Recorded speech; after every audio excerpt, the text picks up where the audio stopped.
Weird science is the revolution. Hello, you weirdos. Jim here, and it's time once again to put all of last week's comics away so that we can look forward to what is coming out this coming week of comics, the week of April 24, 2024. And there's some good stuff coming out, a bunch of indie stuff, maybe not so much on the big two side of things, but that's kind of been the lay of the land.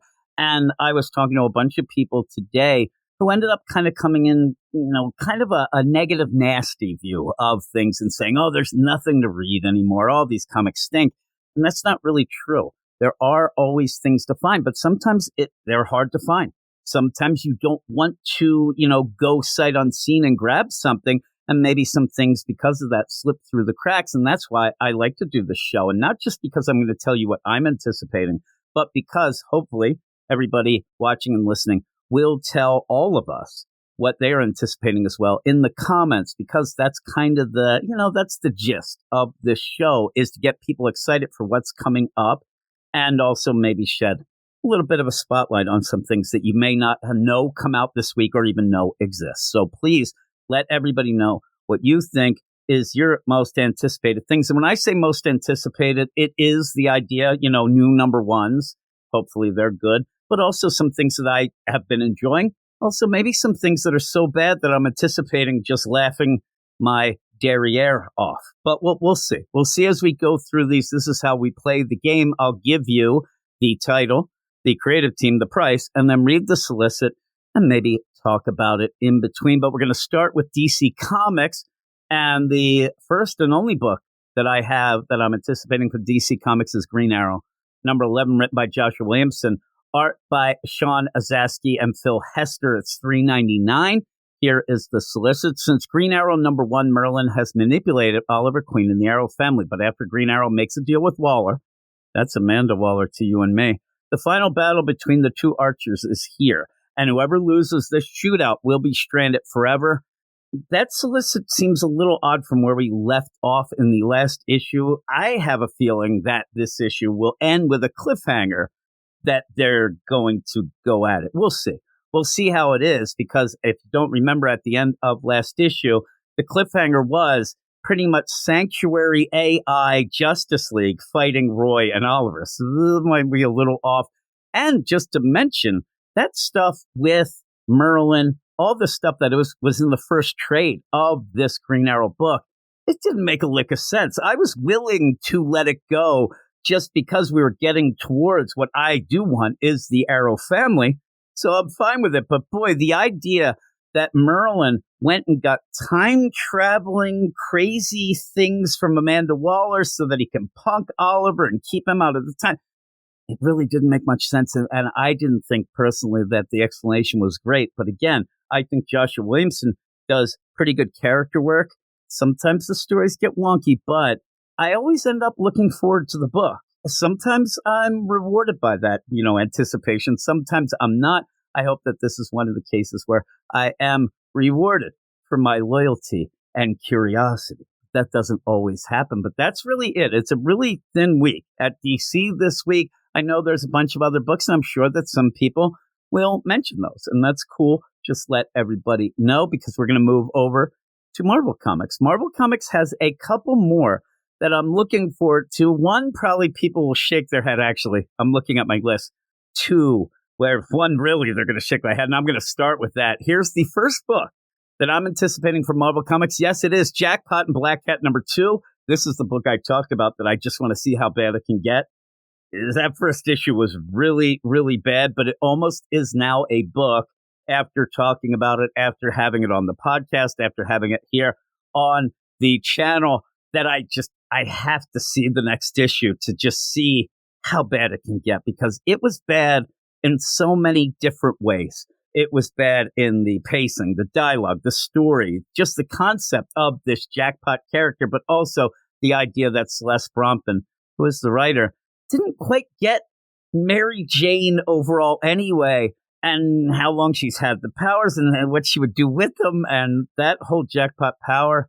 Oh my goodness gracious, that is out the window. You don't even have any stakes or tension to it.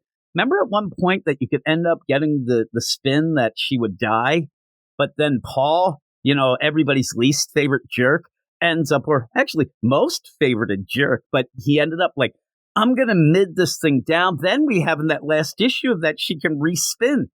What is that? It's like a monkey paw, but not. Oh, what? I ended up not spelling that out enough, and I said that, I have to break my glasses now?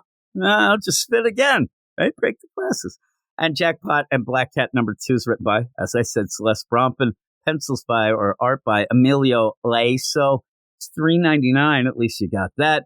And here is the solicit. Much of NYC, not NYX, NYC, is out to kill Mary Jane Watson, including Black Cat, because of that social media app that downloaded on people's phones and threatens them with personal things that they somehow find out. There's something sinister going on. That seems like that would be a tip or a hint. I don't think it is. And it's tied to a classic Marvel villain with ties to our co-star. Oh, no. What happened if it was the original Jackpot? That'd be kind of funny. Yeah, I don't know. The thing is, I don't even want to guess at who that villain could be because I'm afraid that I'll get it right. And then I'll think that I'm in tune with Celeste Brompen. And after reading that first issue, I don't want to be in that tune at all. But we're going to move on. A book that I think everybody's anticipating. Everybody. Maybe even Paul. Jerk-off Paul. He can't wait for it either because he's not in it. That's the best thing. Ultimate Spider-Man #4. Written by Jonathan Hickman. Pencils by Dave Messina. It's $4.99. And I'm telling you, it's worth every damn penny. That's what I say. I'm going to go and get it. I'm going to pay $6 for it just to help him out. Who is the Green Goblin? Peter Parker's, well, I think we kind of know that, but Peter Parker's secret life starts fraying at the edges of his personal life. J. Jonah Jameson and Ben Parker's pursuit of truth, or at least the news, stirs unrest in the world at large. And now that Spider-Man may not have to operate alone, the real work of rebuilding this corrupt world can begin. That sounds very exciting.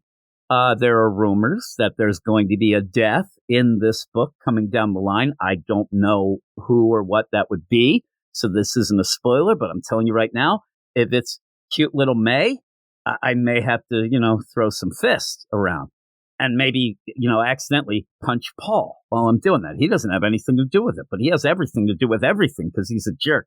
That's the theme, I think, tonight, because there is an Amazing Spider-Man issue coming out. That is not on the list. But the next one is a book, I'd say a smaller book, a little bit of a, I don't know if it's a guilty pleasure because it's a Chris Claremont book, but I have been enjoying it. It's Wolverine Madripoor Nights #3. As I said, written by Chris Claremont, pencils by Edgar Salazar. And I like that old school looky art that he's doing there. And the price is $3.99. Here is the solicit. Captain America must secure a deadly weapon in Madripoor with the help of Wolverine and Black Widow. And before it hits the auction block, our Titanic trio takes a different tactic, subterfuge. But can even the highly trained Black Widow outmaneuver the Prince of Madripoor and the Hand before the weapon is unleashed? I think so. And what or who, and that's in capitals, will cause Wolverine to unsheath his claws once more? I say it's Cap. He's going to say something stupid. The long-awaited follow-up to Chris Claremont's legendary adventure continues with the most electrifying chapter yet, and possibly in sports entertainment. And I've been enjoying it. It's one of those books that I actually I read some things to review, and yeah, there's a lot of books that you end up if you're reviewing stuff, on podcast sites and YouTube. You do end up reading a lot of things that you don't really enjoy, but you're doing it to review. And the way that I play it is you set up before you even read them. You have a list of everything you're going to review, and then you do it. You don't sit there and read something and say, oh, well, this isn't good, so I'm not. No, you're a reviewer. Tell people that it isn't good, whatnot. I'll tell you, this Wolverine Madripoor Nights is one of the books, and there have been books like this for me, where I just it's like, that one's for Jimmy. That one's, I'm just going to keep it to myself. And I actually do all my stuff. And then I have a couple books like this where I just sit and read it just to remind myself that, yeah, comics are pretty fun. I'll tell you, if you are somebody who does review comics, and even anything, but comics in particular here, you do tend to start not enjoying some things because it feels like work, or you feel like you have to do this, that, or the other thing. So it is nice to keep a little pile over there just for yourself, just for Jimmy. That's what you should do. That's my free advice to everybody. But we're going to move on to the last of the Marvel books. This is another one. I said there were two that people will probably shake their head. This is the other one, not because of the book, and really not because of the writer, because that changed, but it is Superior Spider-Man #6. If you weren't aware, it's a Dan Slott book. But then Christos Gage jumped on last issue, and it felt like Christos Gage, they like at the last second, they said, hey, write the script, but don't really know that. Like, he didn't mess anything up, but it felt just so different. Usually Christos Gage, or as a lot of people probably would call him, Dan Slott Jr. at times, though I love Christos Gage. I do not love Dan Slott. Dan Slott personally is kind of a prick, so I understand. Christos Gage I love, but this issue felt like there was a bit of a learning curve thing going on. The last issue, obviously, Superior Spider-Man #5. And when me and my man Matt reviewed it on the podcast and here on YouTube, we did end up saying we think that he's going to get the gist of it and go forward pretty good. So I hope that's it. And the pencils by Mark Bagley, I do love. It's $4.99. And here is the solicit. It's a long one, so you got to see. A final showdown will determine once and for all who is truly the Superior Spider-Man. All right. Also, something that didn't really feel like it's how we ended the last issue, but that's fine. And really, when you sit here and think of it, they do these solicits a bit ahead of time, right? They end up, because they have to end up sending them out so that they have the solicit show. Usually it's 2 or 3 months before.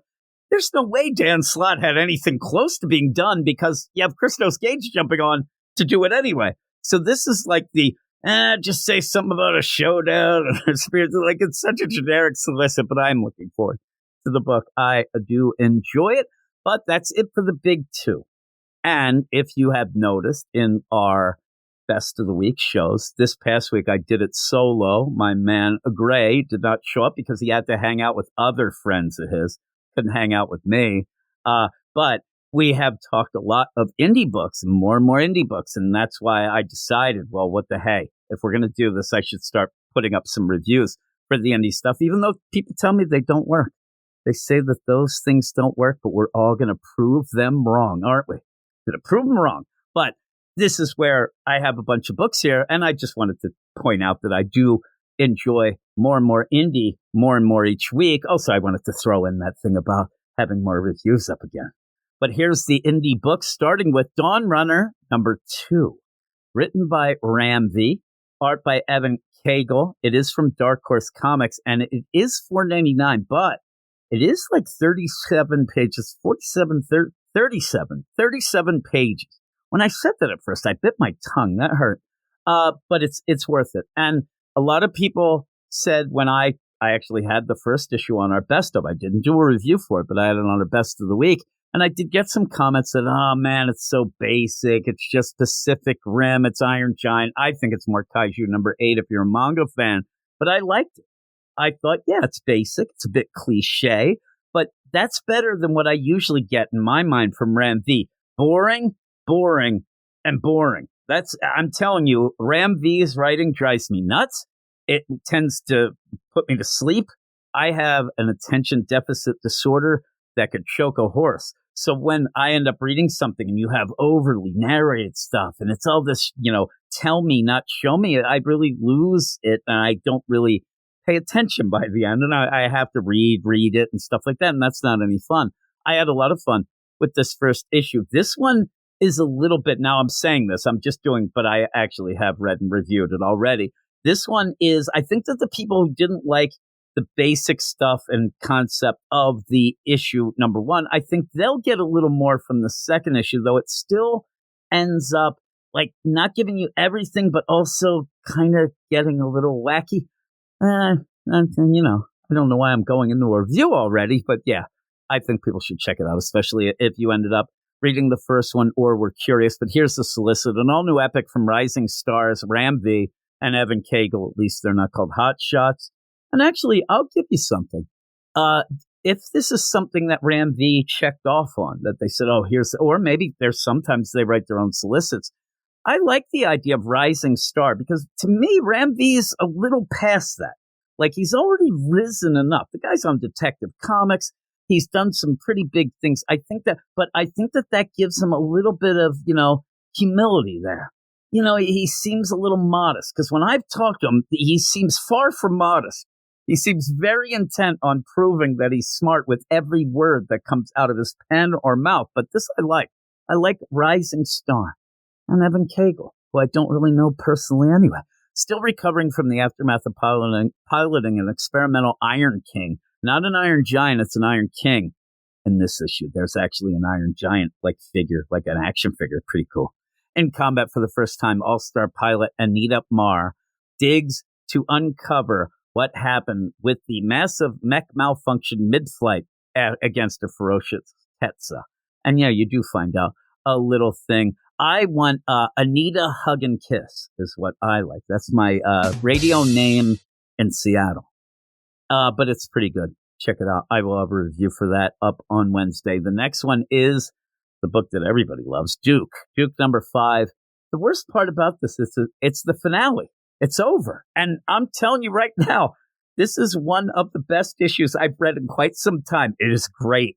And it got me so upset that we were ending it, but it does, as a little bit of a deal, it kind of starts to hint at, okay, we're going to get a G.I. Joe book sooner, not later. But Duke number 5 is written by Joshua Williamson with art by Jordi Belair. It is an Image Comics skybound book, and it's $3.99, worth every damn penny. In fact, I'm going to pay $6 for it. See, I got you. I got all your backs. It says mini-series finale. I don't know that I said that and hit the rim shot that was what I intended to do, but I did it. Codename G.I. Joe is here. Duke has been betrayed by his allies and hunted by new enemies. The time has come for Duke to start fighting for something bigger than his country. Bigger than he could ever imagine. I don't know what there's... Get ready for the last page shocker that no one will see coming. I'm thinking about that. Like, I don't know. It is good. There's actually, in this book, there's like 3 cliffhangers. There's some pretty good stuff in this. And I'll give Joshua Williamson a lot of credit. I'm not a huge fan of his, though. 2 books in the anticipated deal. I already talked about Green Arrow. In the book, he really plays you. He plays you like a fiddle, he does, where he uses the page turns to really great effect, stuff like that as well, that you kind of don't think about a lot of times, but when it's done well, it does end up good. I'm not going to reveal my score, but I did already review this. And it's close to, one of them scores up there, like what you would call a perfect score. It's very close. Really good. The next one is Feral, number 2. Tony Fleek's writing, art by Chris Forstner, published by Image Comics, $3.99. This was something that, as I said at the beginning of the show, that I like when people mention things or talk about things.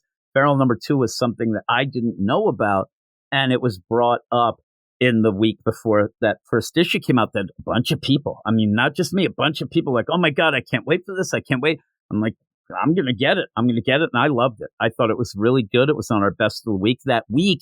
And yeah, I'm fired up. Here is the solicit. More animal horror from the creators of Stray Dogs. The indoor cats, still searching for their home in the rabies-infested woods, find others just like them on the run. But can these new cats be trusted? Are they good kitties, or are they the bad kind? I hope they're good kitties. I think some might be the bad kind. Don't get bit. Don't get scratched. Don't become feral. I thought it was going to rhyme more there. I thought we were doing like a rhyming and stealing type of thing there. I have not reviewed this yet, but I plan on having a review for this on the channel as well. I can't wait to read it. I haven't read it yet. I'm all fired up. And by the way, $3.99 worth every penny, but I'm kind of broke now. I can't add more. I'm just going to pay $3.99 for that one. And we're to the final book. The final book, and I know there's a bunch of other books. There's some really cool stuff coming out. But is it ever going to be cooler than Pooh versus Bambi, number 1? And this is the sort of thing when people start talking about, when things go public domain, and they'll point out the Superman, Batman, Wonder Woman stuff with DC coming down the pike, and they end up, oh man, Winnie the Pooh, look what happened. And all I saw was, those horror movies, and I'm not really into that. That's not my thing. But then I'm going through, and I'm going through looking at what's coming out. I'm like, oh crap, Zenescope, you did it. Because Pooh versus Bambi, that's just hilarious in my mind. But if I tell you right now, I'm going to give you a little bit of a, inside info because I've already reviewed this one. It's more like Duke, the G.I. Joe deal, than you'll ever imagine. It's pretty good. And it's one of those things where if I read Pooh versus Bambi #1, and it was just stupid, had a couple jokes, I'd be like, yeah, what did I expect? What did I expect from Pooh versus Bambi? It's actually done very well. It's actually done with more care than I probably myself would have given it. And I was pretty impressed. I was pretty impressed by it. But Pooh versus Bambi #1 is written by Dave Franchini and David Wool. And some reason I do not have the art on here, and I wish I could remember who it was, but I apologize to them and everyone else. I don't know why I didn't have it on this solicit, but it is published by Zenescope, and it is $3.99. And here is the deal. In war, there are rules. Sometimes, right? But the forest, it has none. Abandoned by his country, betrayed by those he once called family, and hunted by those who want nothing more than to keep him as a trophy, Pooh, not Duke, is on a mission, and no amount of honey will sate his thirst he wants for revenge. And it is pretty good. And it's funny. I actually realized while I'm reading this, that solicit was actually in the issue as kind of like the setup of it. I read that for the issue as well. So there you go. But yeah, it's pretty decent. If you're even if you're slightly intrigued and you're like, oh, I wonder what that's, I think it's worth it. I think that'd be pretty cool. But that's that for the most anticipated books from me. Again, I want to hear what everybody else is anticipating. Maybe we can all get together and get a pretty cool pull list going here. Because yeah, there's some pretty good books. Maybe you have to look past what you normally get, past, the big two at times, but that's fine. They're still comic books as far as I know, and I'm still excited about them. But that is it. Thanks everybody for watching. I really do appreciate it. And all the comments, I do go through them, try to respond to everything. So with all of that, I will talk to you all later. Weird science is the revolution.